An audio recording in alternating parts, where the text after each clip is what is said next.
रावलपिंडी साजिश केस। रावलपिंडी साजिश पाकिस्तानी तारीख में हुकूमत का तख्ता उलटने की पहली कोशिश थी।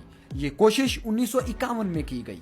साजिश में जनरल अकबर खान समेत 11 फौजी और 4 सिविलियन शामिल थे। साजिश ये थी कि लियाकत अली खान की हुकूमत का तख्ता उलटकर मुल्क में कम्युनिज्म का निजाम राइज किया जाए। इस मकसद के लिए रूसी और चीनी सिफारती अमले से राब्ते किए गए। रूस और चीन ने इस साजिश में साथी बनने से इनकार कर दिया। अभी साजिश के ताने बाने बुने ही जा रहे थे कि जनरल अकबर के एक करीबी साथी ने साजिश का पोल खोल दिया।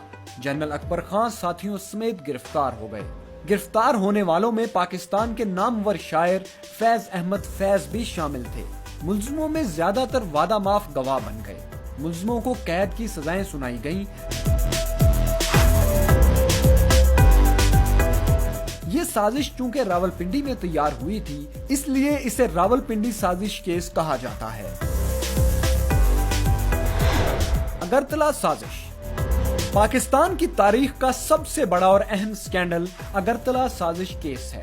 इस केस की बुनियाद 1968 में शेख मुजीबुर रहमान के नुमाइंदों की भारतीय खुफिया एजेंसी से मुलाकात थी। ये मुलाकात भारतीय इलाके अगरतला में हुई। इस मुलाकात में शेख मुजीबुर रहमान ने पाकिस्तान से अलहदगी के लिए भारत से मदद मांगी थी। मशरकी पाकिस्तान में ISI के सरबराह शमसुल आलम ने इस साजिश का पर्दाफाश किया।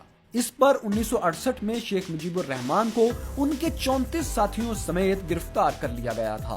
ताहम सिर्फ 1 साल बाद सियासी रहनुमाओं के दबाव पर यह केस वापस लेकर शेख मुजीबुर रहमान को रिहा कर दिया गया था।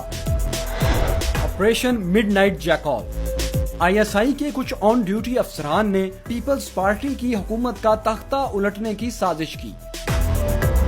IB ने ब्रिगेडियर इम्तियाज की कुछ फोन कॉल्स टेप की, जिनमें इस साजिश का राज फाश हुआ। बाद में ISI के एक स्टिंग ऑपरेशन ने ये साजिश नाकाम कर दी। तवील खामोशी के बाद ब्रिगेडियर इम्तियाज अहमद का ये बयान अखबारात की शह सुर्खी बना कि मिडनाइट जैकॉल के हकीकी जिम्मेदारान उस वक्त के सदर इसहाक खान, जनरल असलम बेग और हमीद गुल थे। मेहरान गेट स्कैंडल 1990 और 93 में पीपल्स पार्टी को इक्तदार से दूर रखने के लिए कुछ सियासतदानों को रिश्वतें दी गई। जनरल असलम बेग के एमा पर ISI के सरबराह लेफ्टिनेंट जनरल असद दुरानी और लेफ्टिनेंट जनरल जावेद नासिर ने मेहरान बैंक के मालिक यूनुस हबीब के जरिए मुख्तलिफ सियासी शख्सियात में रकूम बांटी, ताकि दाएं बाजू के सियासी इत्तेहाद IGI को इक्तदार में लाया जा सके। बहुत सी अहम सियासी और फौजी शख्सियात जैसे जनरल असलम बेग, नवाज शरीफ, शहबाज शरीफ, अल्ताफ हुसैन, जावेद हाशमी और इजाजुल हक ने ये रकूम वसूल की।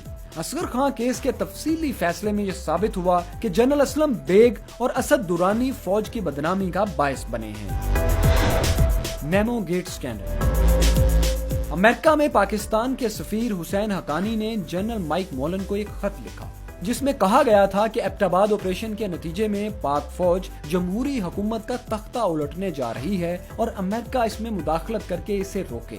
हुसैन हकानी ने मंसूर इजाज के जरिए ये खत भेजा था। मंसूर इजाज ने अमेरिकी अखबार फाइनेंशियल टाइम्स में एक आर्टिकल लिखकर खत का राज फाश कर दिया, जिस पर पाकिस्तान में सियासी भौंचाल बर्पा हो गया। नतीजे में हुसैन हकानी को सिफारत से हटा दिया गया, उन पर मुकदमा चला और वो मुल्क छोड़कर अमेरिका चले गए। सिविल मिलिट्री ताल्लुकात के हवाले से ये पाकिस्तान का बहुत बड़ा स्कैंडल शुमार होता है। पानामा स्कैंडल सहाफियों के आलमी इदारे ICIJ की जानिब से 3 अप्रैल 2016 को पानामा पेपर्स शाया हुए। इन पेपर्स ने पाकिस्तानी सियासत में तूफान बर्पा कर दिया। इनमें जिक्र था हुक्मरान शरीफ फैमिली समेत मुल्क के बड़े बड़े किरदारों की ऑफशोर कंपनीज का। पानामा पेपर्स पर इमरान खान ने पहले सड़कों पर तहरीक चलाई, फिर धरने दिए और फिर अदालत चले गए।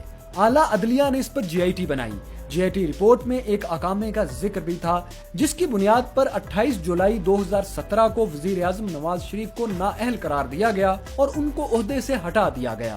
ताहम पानामा पेपर्स में जिन दीगर लोगों के नाम आए, उनके बारे में हुकूमत और अदालत ने ज्यादा दिलचस्पी नहीं दिखाई।